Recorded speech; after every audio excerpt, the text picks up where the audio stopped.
Hello, আসসালামু আলাইকুম। আমি Dulali Sajia from nature life with Dulali Sajia. এখানে আজকে জলপাইয়ের একটা ভিন্ন রকম মুখরোচক আচার বানাবো। তার জন্য আমি এখানে প্রায় 1.5 কেজি জলপাই নিয়ে নিয়েছি।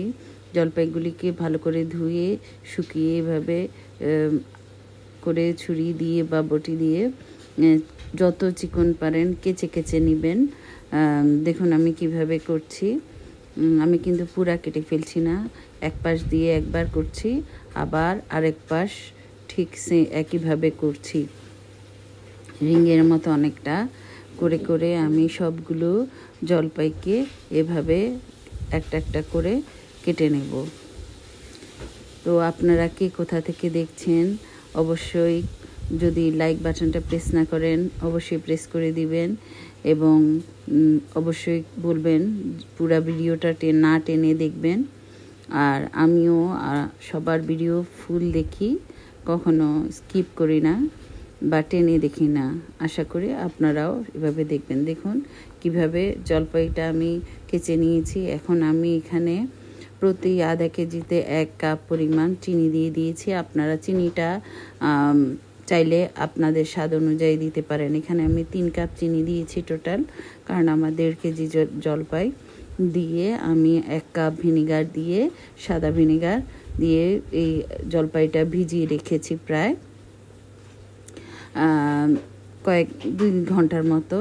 তো ভালো করে চিনিটা গলে গিয়েছে। এখানে আমি মশলা নিয়ে নিচ্ছি: শুকনা মরিচ, হলুদ, সরিষা, গোটা জিরা, ধনে, 5 ফোড়ন, মিষ্টি জিরা, সরিষা, মেথি, কালো সরিষা, 2 রকম সরিষাই নিয়েছি। এখন আমি এই সব মশলাগুলিকে ধুয়ে শুকিয়ে নিয়েছি।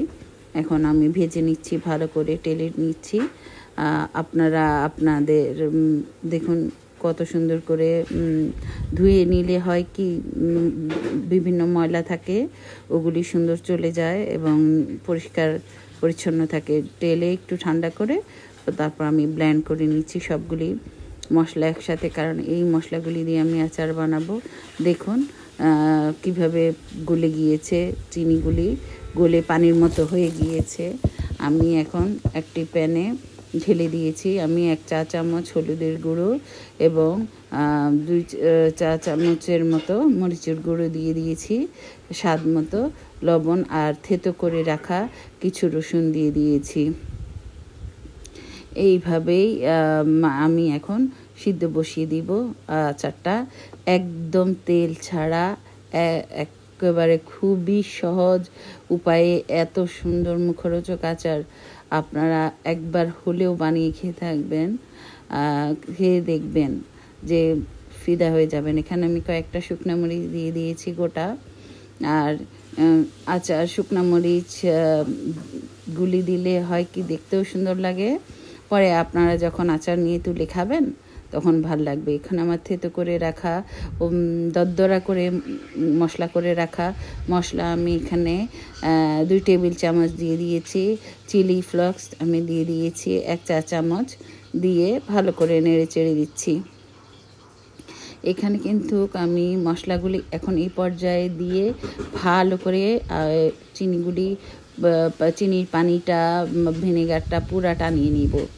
আস্তে আস্তে করে আমার প্রায় 30 মিনিটের মতো সময় লেগেছে এই পানিটা টানাতে। আপনারা খেয়াল রাখবেন, হাই হিট দিবেন না, লো হিটের থেকে একটু বেশি দিয়ে এই আচারটা বানাবেন। তাহলে আস্তে আস্তে করে আচারটার ভেতরে, জলপাইয়ের ভেতরটা সমস্ত মিষ্টিগুলি ঢুকবে এবং খুবই লোভনীয় মুখরোচক হবে।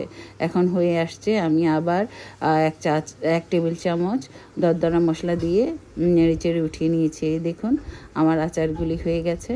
এখন আমি একটি পাত্রে নিয়ে নিচ্ছি। এরপরে আমি আমার সংরক্ষণের জন্য ঠান্ডা হলে বয়মে পুরে রাখবো। এভাবে আচার সংরক্ষণ করলে আপনারা বয়মে প্রায় 1 বছর রাখতে পারবেন। ফ্রিজে রাখলে আরও বেশি সময়।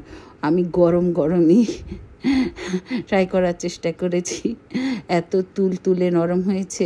আল্লাহ হাফেজ।